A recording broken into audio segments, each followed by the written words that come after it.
ஓம்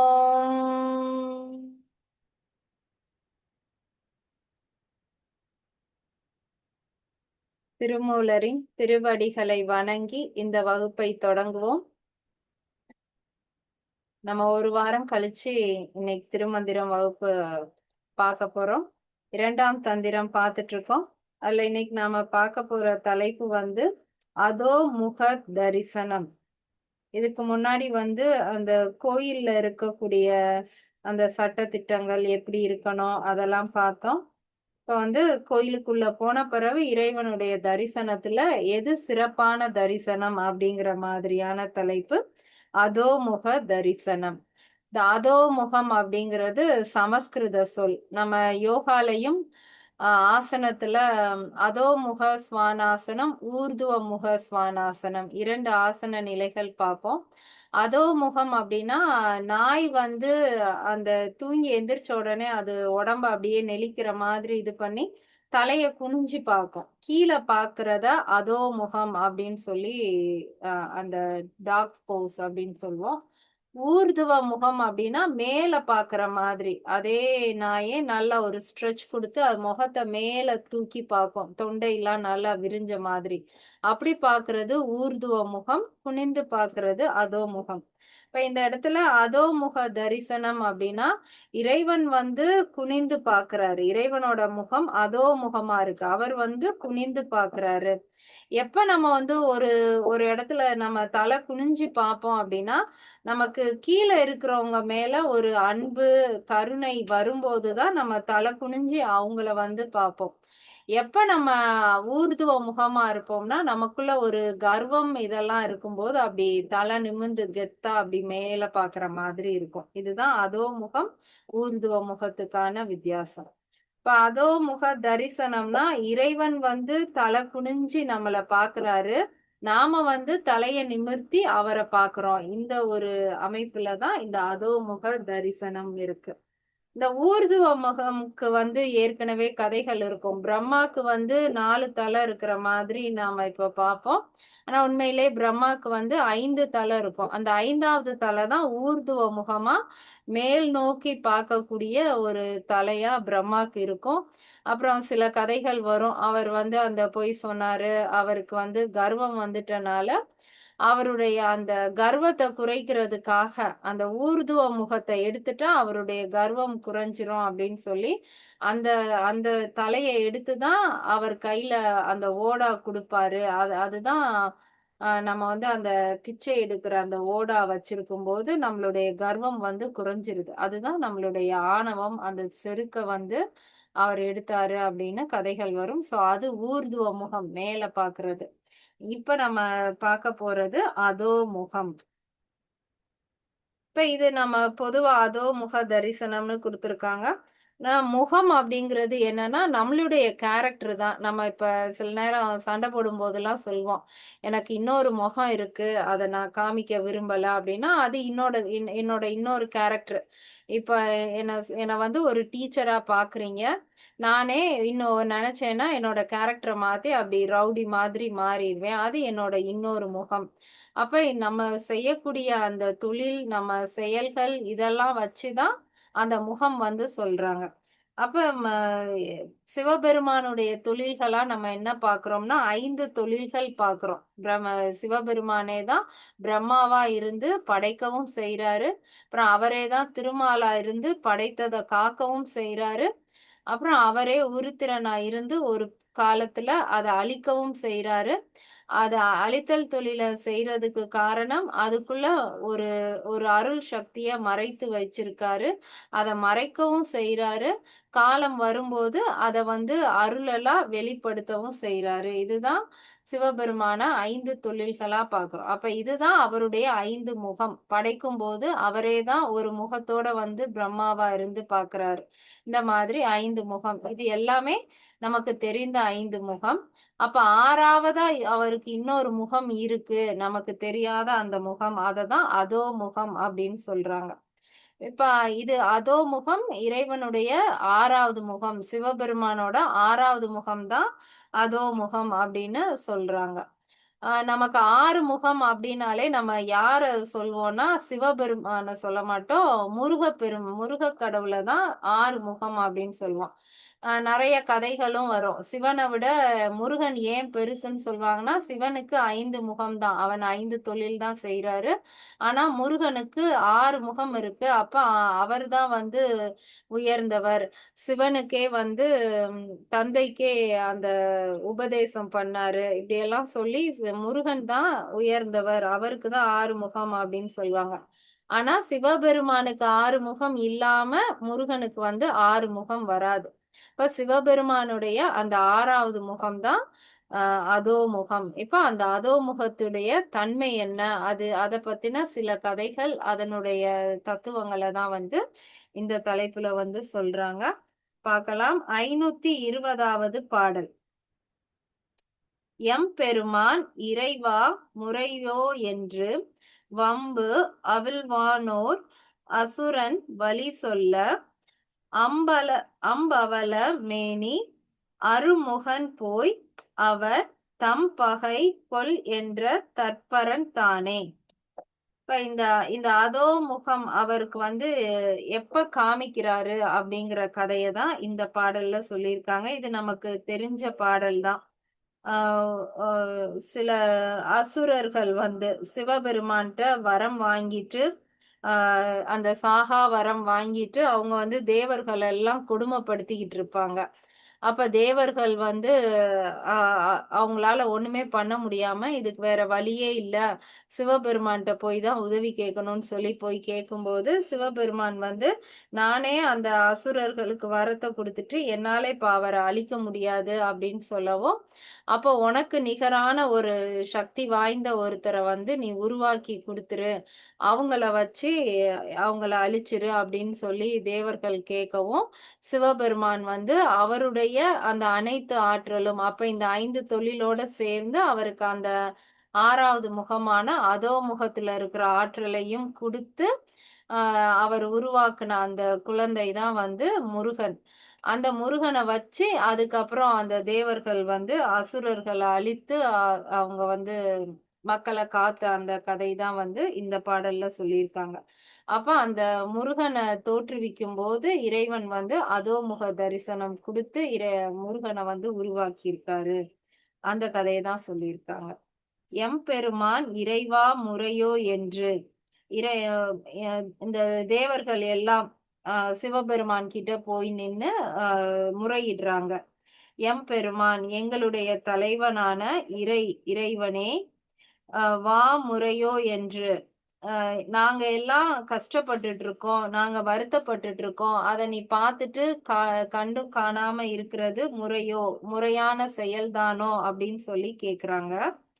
வம்பு அவில் வானோர் யார் கேக்குறாங்கன்னா வானவர்களாகிய அந்த தேவர்கள் அவங்க எல்லாரும் போய் கேக்குறாங்க.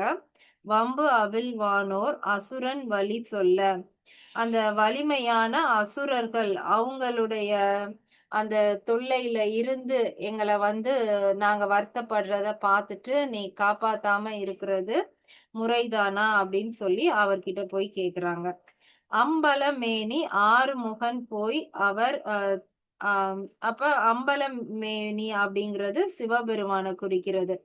அழகிய பவளம் போன்ற மேனியை உடைய சிவபெருமான் அருமுகன் அப்படின்னா தன்னுடைய 6 முகங்களையும் கொண்டு அவருடைய அந்த மொத்த வலிமை அவர்கிட்ட இருக்கிற அந்த 6 குணங்களையும் கொண்டு ஒரு ஒரு ஆற்றலை படைத்து அருமுகன் போய் அவர்தான் அந்த முருகன். அவரை வந்து படைத்து நீ போய் அவர் தம் பகை கொள் என்ற தற்பரன் தானே. அந்த தேவர்களுடைய பகைவர்களான அசுரரை நீ போய் அழித்து விட்டு வா என்று கூறி அந்த சிவபெருமானே முருகனா இறங்கி வந்து அந்த அசுரர்களை அழிக்கணும் அப்படின்னு சொல்லி விளங்குகிறார். அவர் தான் இறங்கி வந்திருக்காரு. 6 முகத்தையும் கொண்டு சிவபெருமான் முருகனை வந்து படைத்தாரு அப்படிங்கிறது தான் இந்த கதை. அப்ப அதோ முகம் அப்படிங்கிறது சிவபெருமானுடைய 6வது முகம். அந்த முகம் எப்ப வரும்னா, இரக்கம், கருணை இருக்கும்போது தான். மற்ற நேரம் நம்ம வந்து தலை குனியவே மாட்டோம். யாராவது ஒருத்தர் ரொம்ப கஷ்டப்படுறாங்க அப்படிங்கும்போது தான், அவங்களுக்காக மனம் இறங்கி நாம வந்து தலை குனிவோம். அப்ப அந்த அசுரர்கள் வந்து கேட்டதுக்கா எ அவங்க துன்பப்படுத்துறாங்க, அவங்க துன்பத்த நாம தடுக்கணும் அப்படிங்கிறதுக்காக, தேவர்களுக்காக அவருடைய அதோ முகம், 6வது முகம் இறங்கி வந்து ஒரு ஆற்றல படைத்தது. அதுதான் முருகன். அவர்தான் ஆறுமுகன் அப்படின்னு சொல்லியிருக்காங்க. 521வது பாடல். அண்டமொடு எண்திசை தாங்கும் அதோமுகம் கண்டம் கருத்து அறிவார் இல்லை. உண்டது நஞ்சு என்று உரைப்பர் உணர்வு இலோர் வெண்தலை மாலை விரிசடையோர்க்கே. இப்ப இந்த அதோ முகம் அப்படிங்கிறது அப்ப எங்க இருக்கும், எப்படி இருக்கும் அப்படின்னு நம்ம கற்பனையா பார்த்தோம்னா, இப்ப இதுவரைக்கும் நம்ம பார்த்ததுலயே சிவபெருமான் வந்து பரம்பொருள், மேலானவன், இப்படி இருக்கான். பரன்னாலே மேல, பராபரன்னா மேலுக்கும் மேலானவன். அப்ப நம்ம பார்க்கக்கூடிய இந்த வானம், அந்த ஆகாயம் தான் வந்து இப்ப நமக்கு பார்க்க அது ஒரு நிறமா இருக்குன்னா, இன்னும் நம்ம மேல போக போக அது வந்து கருமையா அப்படியே மாறிரும். அந்த கருமையான அந்த வானத்துக்கும் மேலாக இருக்கக்கூடியவன் தான் இறைவன். அப்ப அவன் வந்து அங்க இருந்து அதோ முகமா குனிந்து நமக்காக இந்த பூமியில இருக்கக்கூடிய நமக்காக பார்க்கிறான் அப்படின்னா, அந்த இந்த கண்டம் அப்படின்னு சொல்லக்கூடிய அவனுடைய கழுத்து பகுதி தான் அந்த இருட்டான அந்த வானம். அதுக்கு கீழ, இந்த கண்டத்துக்கு கீழ இருக்கக்கூடிய அவனுடைய உடல் இருக்கக்கூடிய அந்த கீழ் பகுதியில தான் நாம இருக்கோம். இந்த பூமியில இருக்கோம். இந்த கண்டத்துக்கு மேல சிவபெருமான் வந்து இருக்காரு. அப்ப அவர் அங்க இருந்து குனிந்து பார்க்கும்போது, அவருடைய அதோமுக தரிசனத்துல அவருடைய தொண்டை பகுதியில தான் அந்த அண்டம் வந்து இருக்கு. அதுதான் இந்த இடத்துல கருமையா இருக்கு. நம்ம வந்து கதைகள்ல சிவபெருமானுக்கு ஏன் இங்க நீல நிறம் இருக்கு அப்படின்னா, பாற்கடல கடையும் போது விஷம் வந்தது. அந்த விஷத்த குடித்து அவருக்கு இந்த இடம் கருப்பா இருக்கு அப்படின்னு நாம வந்து கதைகள்ல பார்த்திருக்கோம். ஆனா உண்மையான காரணம் திருமூலர் என்ன சொல்றாருன்னா, அவர் வந்து பராபரனா மேலான இறைவனா இருக்காரு. அவருடைய அந்த கண்டம்னு சொல்லக்கூடிய இந்த கழுத்து பகுதியில தான் இந்த அண்டம் முழுவதும் இருக்கு. அதுதான் வந்து கருப்பா இருக்கு அப்படிங்கிறத சொல்லியிருக்காரு. அண்டமொடு என் திசை தாங்கும் அதோமுகம். இறைவன் வந்து பராபரனா எல்லாத்துக்கும் மேல இருந்து அதோமுகமா கீழ எல்லாத்தையும் வந்து பார்த்துக்கிட்டு இருக்காரு. எங்கெல்லாம் பார்க்கிறாருன்னா, என் திசை 8 திசைக்குமே இந்த அண்டம் வந்து 8 திசைக்குமே தாங்கி பறந்து விரிந்து இருக்கு. அது அனைத்தையுமே ஒரே ஒருவனா அதோமுகமா இருந்து எல்லாத்தையும் பார்த்துக்கிட்டு இருக்கான். கண்டம் கருத்து அறிவார்க்கில்லை. அப்படி அவரு இப்படி குனிந்து பார்க்கிறாருன்னா, அவருடைய தொண்டை பகுதியில தான் இந்த இந்த கண்டம் அப்படின்னு சொல்லக்கூடிய இது எல்லாமே கருத்த நிலையா இந்த இடத்துல தான் இருக்கு. கருத்து அறிவார் இல்லை அப்படின்னா, இந்த இந்த உண்மையான தத்துவத்த புரிஞ்சுக்காதவங்க, அவங்களுடைய கருத்து வேற மாதிரி சொல்வாங்க. அது தெரிஞ்சுக்காம, அத அறியாம சொல்வாங்க. ஏன் அவருக்கு இந்த இடம் கருத்து இருக்குங்கிறதுக்கான பொருள் வேற சொல்வாங்க. உண்டது நஞ்சு என்று உரைப்பர் உணர்வு இல்லோர். அவர் வந்து அந்த பாற்கடலை கடையும் போது அந்த விஷத்தை குடித்ததுனால தான் அவருடைய கண்டம் வந்து கருத்து இருக்கு அப்படின்னு சொல்லி அந்த உணர்வு இல்லாதவங்க, இறைவனை பத்தின அந்த உண்மையான உணர்வு இல்லாதவங்க தான் இந்த மாதிரி நினைச்சு அந்த மாதிரி சொல்லுவாங்க. வெண்தலை மாலை விரிசடையோர்க்கே. வெண்தலை அப்படின்னா வெண்மையான தலையை மாலையாக அணிந்தவன் அப்படின்னா அந்த ஊழி காலத்தை குறிக்கிறது. நம்ம ஏற்கனவே பார்த்தோம். சிவபெருமான் வந்து மண்டை ஓடுகளை மாலையா அணிந்திருப்பார் அப்படின்னா காரணம் என்னன்னா, அந்த ஊழி காலம் ஏற்பட்டு எல்லாமே அழிந்து போனாலும் நம்ம செய்த வினைகள் கரெக்டா நம்ம கிட்ட கொண்டு வந்து சேர்க்கிறதுக்காக அவர் நம்மளுடைய மண்டை ஓடுகளையும் நம்மளுடைய கால் எலும்புகளையும் அவர் கவனமா வச்சிருப்பாரு அப்படின்னு நம்ம பார்த்தோம். அந்த வெண்தலை மாலை அப்படிங்கிறது அத வந்து போட்டிருப்பாரு. அப்போ ஊழிக்காலம் செய்பவரும் அதோ முகம் கொண்ட சிவபெருமான் அப்படிங்கிறத குறிக்கிறதுக்காக இந்த இடத்துல வெண்தலை மாலை விரிசடையோர்க்கே அப்படின்னு சொல்லியிருக்காங்க. வெண்மையான தலைகளை மாலையாக அணிந்த சிவபெருமான் அனைத்து அண்டங்களையும் 8 திசைகளையும் தாங்கிக் கொண்டிருக்கிறார். அவரே அதோ முகமாக இருந்து அவருடைய கழுத்து கருமையாக இருப்பதற்கு காரணம் இந்த அண்டம் முழுவதையும் அவருடைய கண்டத்தில் தாங்கி இருப்பதுதான் காரணம். அப்ப எல்லாத்தையும் அவர்தான் செய்யறாரு. அதோ முகமா இருந்து அவர்தான் இந்த மற்ற ஐந்தொழிலையும் அவர்தான் பார்த்துட்டு இருக்காரு. அவர்தான் எல்லாத்தையும் செய்யறாரு அப்படிங்கிறதுக்கான பொருள். 522வது பாடல்.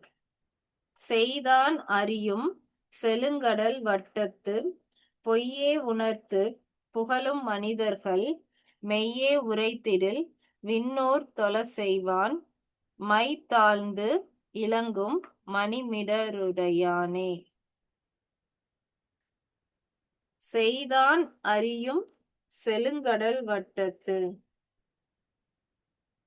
இந்த செழுங்கடல் அப்படிங்கிறது அந்த நீல நிறத்தை உடைய இந்த கழுத்து பகுதியை உடைய சிவபெருமான்.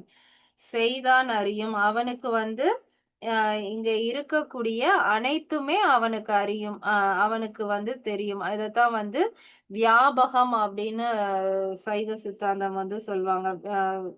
இறைவன் வந்து வியாபிக்கிறான் அப்படின்னா எல்லா இடத்துலயும் இப்ப நான் இருக்கேன், என்னை வந்து நான் முன்னாடி ஒருத்தவங்கள்ட்ட பேசிக்கிட்டு இருக்கேன் அப்படின்னா என்னுடைய எண்ணம், கவனம், உணர்வு எல்லாமே எனக்கு முன்னாடி இருக்கிறவங்களோட இருக்கும். அப்ப பின்னாடி இருந்து யாராவது என்னை தொட்டாலோ இல்ல பின்னாடி இருந்து கூப்பிட்டாலோ என்னால வந்து உணர முடியும். அப்ப நான் முன்னாடி கவனிக்கும் போது என்னால பின்னாடியும் கவனிக்க முடியும்.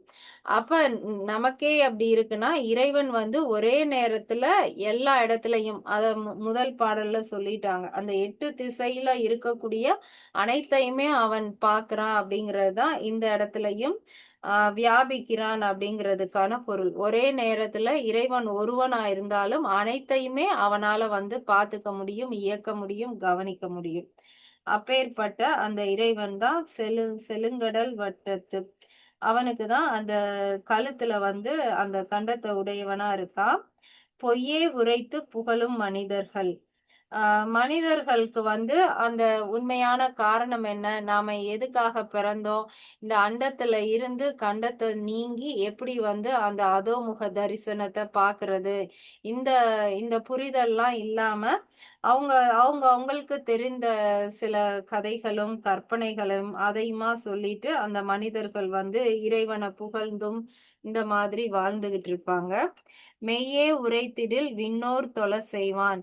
அப்படி இல்லாம அவங்க வந்து அந்த உண்மையான காரணம் என்ன, இறைவன் யாரு, இதெல்லாம் புரிஞ்சுக்கிட்டாங்கன்னா மெய்யே உரைத்திடில் அவங்க வந்து அந்த மெய்ய புரிஞ்சுக்கிட்டாங்கன்னா விண்ணோர் தொழ செய்வான். விண்ணோர்னா தேவர்கள், தேவர்களே வந்து தொழ செய்வான்னா அவங்கள வணங்க செய்வான். யார் வந்து அந்த உண்மையான அதான் இறைவனை உணர்றதுதான் இந்த இடத்துல மெய் அப்படிங்கிறது. இறைவனை யார் உணர்ந்தாங்களோ அவங்கள தேவர்களே வந்து வணங்கும்படி செய்திடுவான். மை தாழ்ந்து இலங்கும் மணி மணிமிடருடையோனே. அப்படி செய்யக்கூடிய அந்த தகுதி உடையவனாக இறைவன் வந்து மாத்துவார். இந்த உலகம் முழுவதையும் படைத்த அவனே பொய்யையும் மெய்யையும் அறிவான். அவனுக்கு தான் இங்க இருக்கக்கூடிய அந்த வியாபிக்கிறனால எல்லா இடத்துலயும் அவன் வந்து நிறைந்து இருக்கிறனால மெய்யது பொய்யது அப்படிங்கிறத அவனால அறிந்திட முடியும்.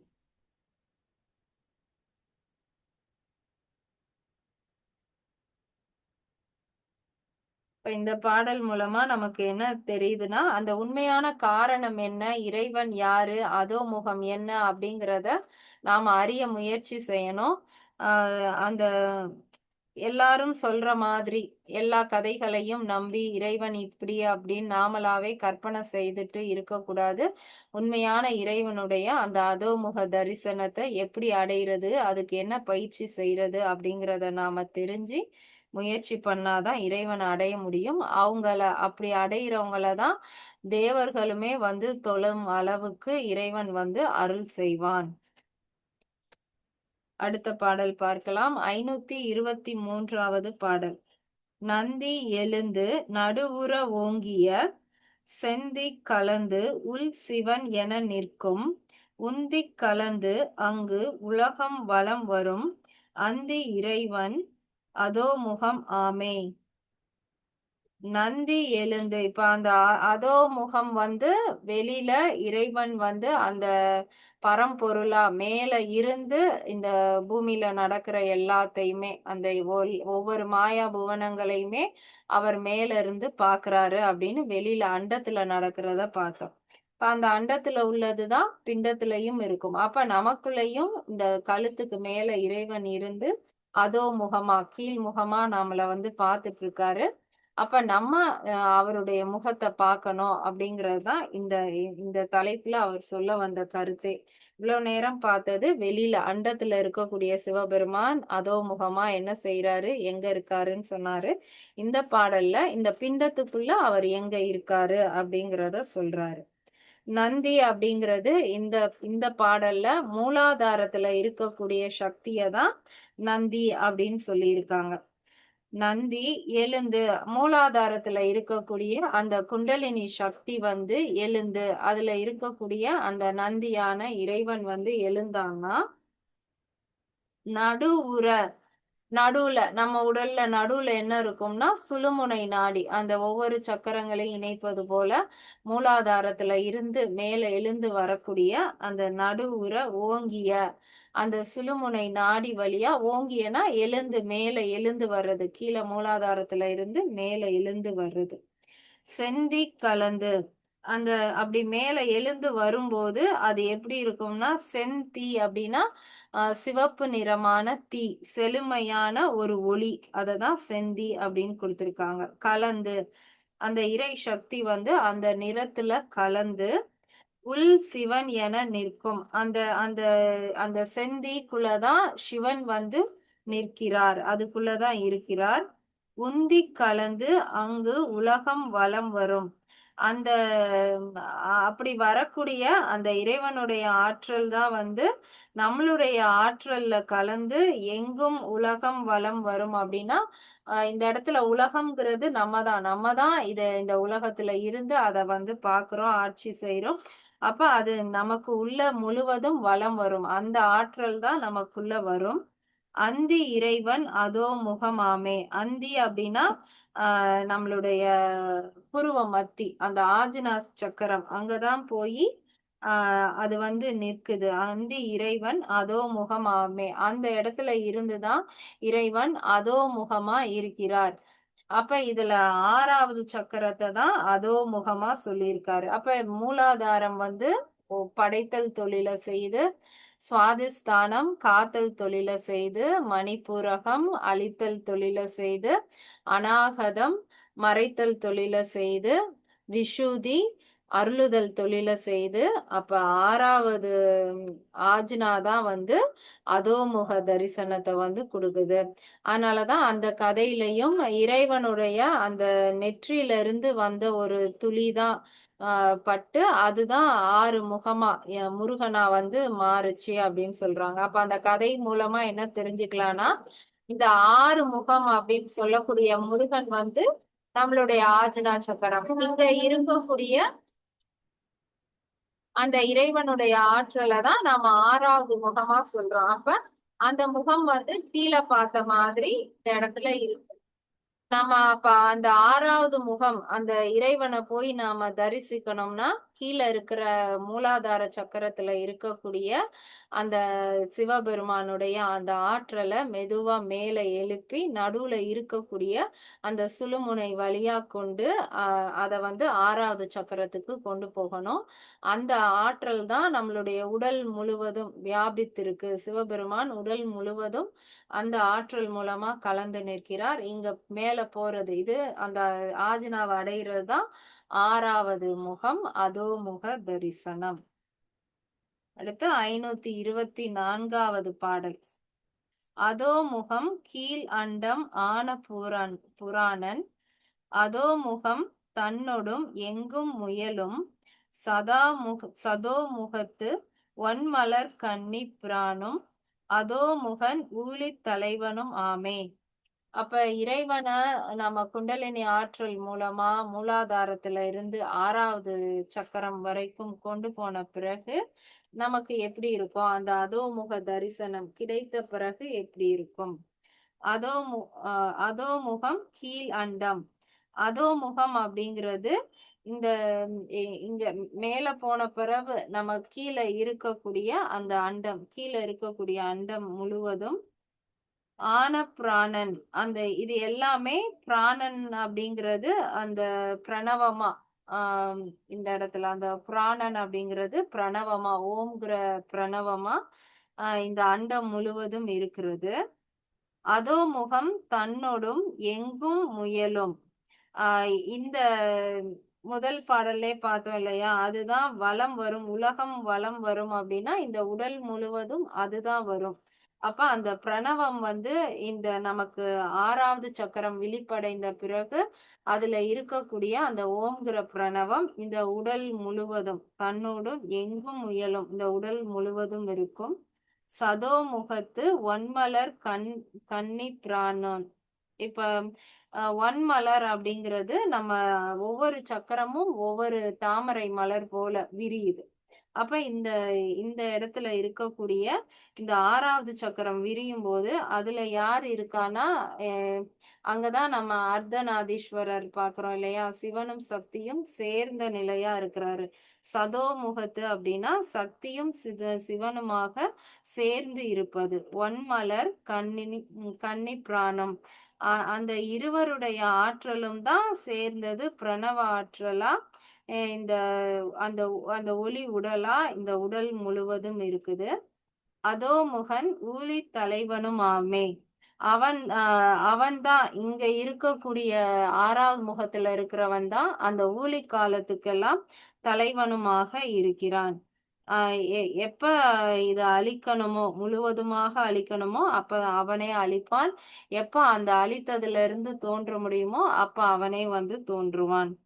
இந்த பாடல் மூலமா நம்ம முதல் பாடல்ல 6வது சக்கரத்துக்கு போறோம். அதுதான் அதோ முகம் அப்படின்னு பார்த்தோம். இப்ப இந்த இடத்துல அதோ முகத்துல ஒரு பிரணவம் இருக்கு. அந்த பிரணவம் தான் வந்து உடல் முழுவதும் எங்கும் பரவி இருக்கிறது. அந்த இடத்துல சிவன் மட்டும் இல்ல, சக்தியும் சிவனுமா சேர்ந்து இருக்கிறான். அவன்தான் அந்த பிரணவமா உடல் முழுவதும் இருக்கிறான். அவனேதான் ஊழி காலம் வரும்போது அனைத்தையும் அழிக்கக்கூடிய தொழிலையும் வந்து செய்கிறான். 525வது பாடல்.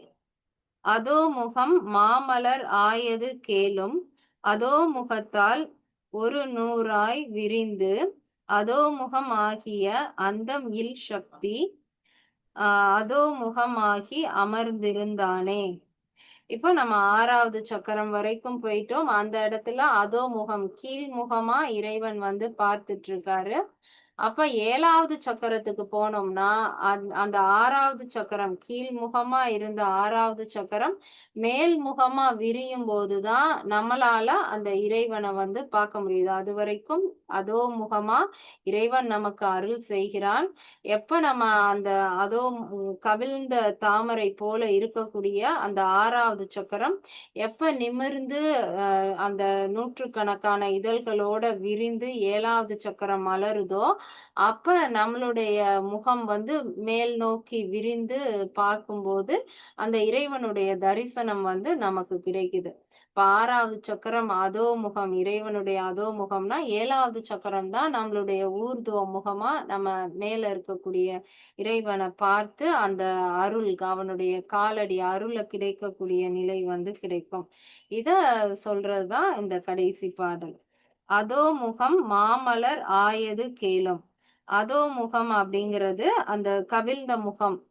ஒரு மலர் வந்து எப்படி தலையை குனிஞ்சி அப்படி கவிழ்ந்து இருக்கோ அந்த மாதிரி இருக்கிறது தான் அதோ முகம் மாமலர் ஆயது கேளும். அது வந்து ஒரு மிக பெரிய முகம் உடைய அந்த மலர் கவிழ்ந்து கவிழ்ந்து இருப்பது போல இருக்கும். கேட்பீராக, அந்த ஆயது கேளும் அப்படின்னு சொல்றது அந்த முகம் இப்படி இருக்கும், கேளுங்க. அதோ முகத்தால் ஒரு நூறாய் விரிந்து, அந்த அந்த நம்ம தலையில வந்து அந்த 7வது சக்கரம் கவிழ்ந்த நிலையில இருக்கும்போது அதுக்குள்ள நூற்றுக்கணக்கான நாடிகள் கீழ் நோக்கி அப்படி விரிந்து நம்ம உடலுக்குள்ள கீழ் நோக்கி விரிந்து கொண்டே போய்கிட்டு இருக்கும். அதோ முகம் ஆகிய அந்தம் இல் சக்தி. எப்ப வந்து அந்த அதோ முகத்துக்கு அந்த ஆற்றல் கிடைத்து அந்த அந்தம் இல் சக்தி அப்படின்னா அந்த முடிவில்லா ஆற்றல். அந்தம்னா இதோட அவ்வளவுதான், அழிந்துரும் அப்படின்னு அர்த்தம். அந்தம் இல் அப்படின்னா இது இது இத தாண்டியும் முடிவில்லாத ஒரு ஆற்றல், அழிவில்லாத ஒரு ஆற்றலோட அது இருக்கும்போது அந்த அந்த தாமரை மலரே பிரிய ஆரம்பிச்சிடும். அதோ முகம் ஆகி அமர்ந்திருந்தானே, அந்த இடத்துல அந்த 7வது சக்கரத்துலதான் இறைவன் வந்து அதோ முகமா வீற்று இருக்கிறார். நம்ம வந்து அவருடைய திருவடிய பாக்குற மாதிரி நமக்கு அப்பதான் அருள் கிடைக்கும். 7வது சக்கரத்துல அவர் இருக்காரு. அவர் அதோ முகமா இருக்காரு. அந்த சக்கரத்துல ஒரு தாமரை மலர் கவிழ்ந்தது போல இருக்கு. எப்ப அந்த சக்கரம் வந்து விரிந்து மேல் முகமா வருமோ அப்ப நமக்கு அவருடைய தரிசனம் கிடைக்கும் அப்படிங்கிறது தான் இந்த பாடல். இன்னைக்கு நம்ம 5 பாடல் பார்த்தோம். முதல் பாடல்ல முருகன் எப்படி பிறந்தாரு அப்படிங்கிற கதைய சொல்லி சிவபெருமானுக்கு இந்த 5 தொழிலோட சேர்ந்து 6வதா ஒரு முகம் இருக்கு. அது அதோ முகம். அந்த அதோ முகம் தான் மற்ற 5 தொழில்களையும் செய்து கூலி தொழிலையும் செய்யற எல்லாமே இந்த அதோ முகம்தான் அப்படின்னு முதல் பாடல்ல சொல்லி அதுல இருந்து வந்தவர் முருகன் அப்படின்னு சொல்லியிருந்தாரு.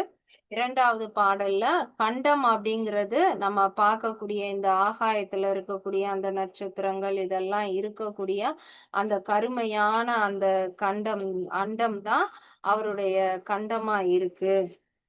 அந்த நஞ்சு உண்டது காரணம் இல்ல அப்படின்னு சொல்லியிருக்காரு. அடுத்த பாடல்ல இந்த ஒவ்வொரு தத்துவங்களையும் நாம உணரும் போதுதான் நாம வந்து இறைவனை அடைய முடியும். பொய்யான கருத்துக்கள் கதைகளை கேட்டுட்டு இருக்கும்போது இறைவனை அடைய முடியாது. எப்ப நம்ம அந்த மெய்ப்பொருளை அடையிறோமோ அப்பதான் அந்த வானவர்கள் கூட தேவர்கள் கூட நம்மளை வந்து தொழுவார்கள். இறைவனுக்கு உண்மை நம்ம நம்ம எந்த அளவுக்கு அறிஞ்சுக்கிட்டோம், அறிஞ்சதை தான் செய்யறோமா, இது எல்லாமே அவரால் உணர முடியும் அப்படின்னு சொல்லியிருந்தாங்க. 523வது பாடல்ல மூலாதாரத்துல இருக்கக்கூடிய நந்தியாகிய சிவபெருமான் தான் நடு நாடி வழியா மேல் எழுந்து அந்த 6வது சக்கரத்துக்கு செல்றாரு. அதுலதான் அவரு அதோ முகமா இருக்காரு.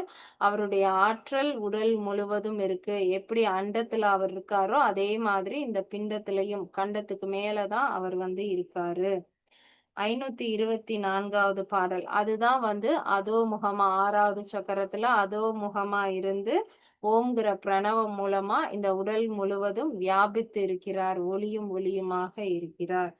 525வது பாடல் இந்த 6வது சக்கரத்துக்கு மேல நமக்கு இருக்கக்கூடிய அந்த 100க்கும் அதிகமான இதழ்களை உடைய அந்த தாமரை மலர் கவிழ்ந்த பெரிய முகம் மலராக இருக்கிறது. எப்போ வந்து அப்படி நிமிர்ந்து வருதோ அப்ப அதுக்கு மேல இறைவன் அதோ முகமா இருக்கிறார். நமக்கு வந்து அவருடைய அருள் கிடைக்கும் அப்படின்னு சொல்லியிருக்காரு. இதுதான் அதோ முக தரிசனம். இதுல எதுவும் சந்தேகம் இருந்தா கேட்கலாம்.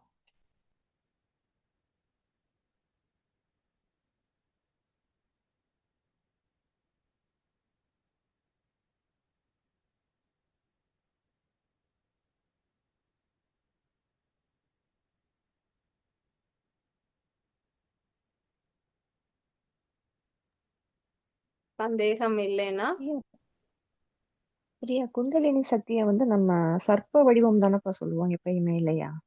ஆமா. இதுல நந்தி தேவரோட இதுக்கு அந்த அந்த சொல்லியிருக்காங்களே. குண்டலினி ஆற்றல் வந்து பாம்பு தூங்குற மாதிரி படுத்து தூங்கிட்டு இருக்கோம்.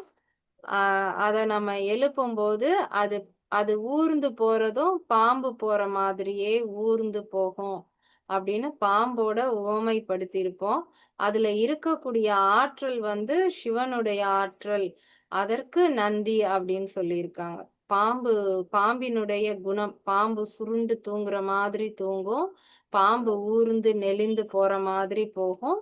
அதுக்குள்ள இருக்கக்கூடிய அந்த ஆற்றல் தான் இந்த இடத்துல நந்தி அப்படின்னு சொல்லியிருக்காங்க.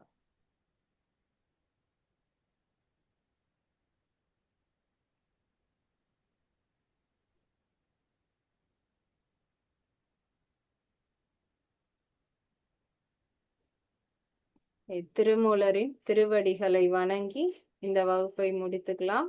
இன்னையோட நம்ம 99 வகுப்பு வந்து முடிச்சிருக்கோம். அடுத்த கிளாஸ் வந்து 100வது வகுப்பு.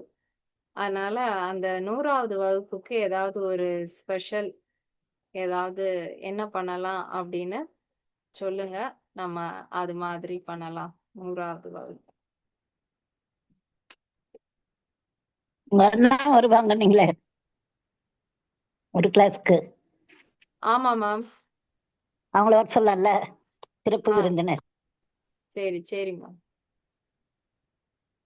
சொல்லிடுவோம் ma'am. Okay, thank you. Thank you ma'am. Thank you, Priya. தேங்க்யூக்கா. தேங்க்யூக்கா. தேங்க்யூ.